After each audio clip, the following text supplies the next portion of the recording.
মুশকিল ছিল। দেখালে প্রায় বলতে নামতে হবে তো, শক্তি সঞ্চয় করেন, পরিবর্তন অনিবার্য, খালি নেতৃত্ব কারা দেবে সেইটা কিন্তু ডিসিশন, এবং তাহলে আমরা একটু আগাইতে পারবো। মানুষের এই প্রতিবাদটা বা এই প্রতিরোধটা কেন তৈরি হয়েছিল?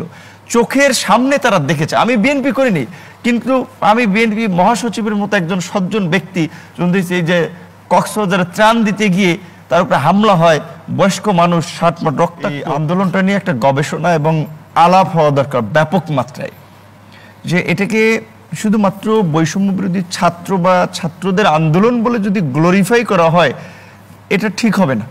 এটা শুধুমাত্র কয়েকদিনের একটা আন্দোলন ছিল না। 2018 সাল তো এই আন্দোলন প্রথম আমরা শুরু করেছিলাম। সেই আন্দোলন করতে গিয়েই তো জেল, জুলুম, হামলা, মামলা, সেখান থেকে ইকরামকে যখন আপনার টেলিফোনে তার স্ত্রী এর মধ্যেই ক্রস ফায়ার দেওয়া হয়, এই অবিচার, এই বর্বরতা এই বিগত সরকার কর্তৃক, এগুলো দেখে দেখে আমার মধ্যে কিন্তু এই প্রতিরোধ এবং প্রতিশোধের একটা স্পৃহা তৈরি হয়েছে। তো আমি এটা বলতেছি যে আমার মতো এরকম অনেকে আমরা কিন্তু সুযোগের অপেক্ষায় ছিলাম, কোন সময় আমরা সংগঠিত হব, কোন সময় আমরা প্রতিরোধ গড়ে তুলব, এই আন্দোলন এবং আজকে পর্যন্ত এক্সিস্ট করছি।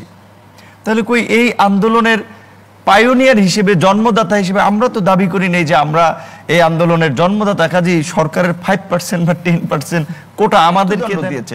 এই গণ অভ্যুত্থানের পরের সরকার বিপ্লবী সরকার না হলে তার মধ্যে একটা বিপ্লবী স্পিরিট ছিল। তারা কয়েকজনকে এই গণহত্যার সাথে জড়িত কয়েকজনকে বিচার করতে পেরেছে, কয়েকজনকে গ্রেপ্তার করতে পেরেছে, বরঞ্চ তাদের দায়িত্ব নেয়ার পরেও পুলিশি প্রোটোকলে অনেকে পালিয়ে গিয়েছেন। সেনাবাহিনীর অবশ্যই একটা ভূমিকা ছিল, আমরা ধন্যবাদ জানাই। স্বাভাবিকভাবে সেনাবাহিনী যদি এই ছাত্রদের সাথে, জনতার সাথে যদি একাত্মতা পোষণ না করতো তাহলে তো আরো ব্লাডশেড হতো, গৃহযুদ্ধ তৈরি হতো। তাই বলে কি সেনাবাহিনীর মধ্যে যারা কালপিট আছে তারা কি পার পেয়ে যাবেন?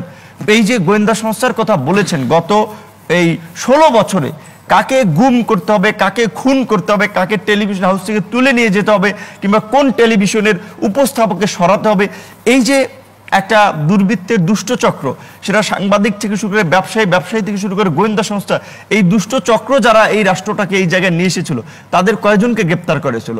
যেই বসুন্ধরা গ্রুপ শেখ হাসিনাকে এই আন্দোলনের মধ্যেও যারা বলেছিল যে, আর বিসিএস এর জন্য তারা এই আন্দোলনে যুক্ত হয় নাই, শেখ হাসিনার উইকেটটা ফালানোর জন্য।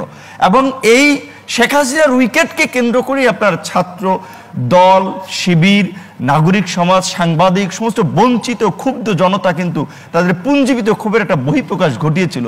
কিন্তু দুঃখজনক যে ওই যে আমাদের প্রধান উপদেষ্টা যেভাবে বললেন, আমার নিয়োগকর্তা ছাত্ররা, যে ছাত্ররাই আন্দোলন করে তাকে নিয়োগ দিয়েছেন, এই ল অ্যান্ড অর্ডার কিংবা স্ট্যাবিলিটি আসবে না, বিদেশি বিনিয়োগ আসবে না, দেশের আরো দিন দিন সংকট বাড়বে, সেই সংকট এই সরকার সামাল দিতে পারবে না। এমনও হতে পারে এই সরকারের আরেকটা গণরোষে বিদায় নেওয়া লাগতে পারে। তো সেই পরিস্থিতির দিকে যাক, এইটা আমরা চাই না।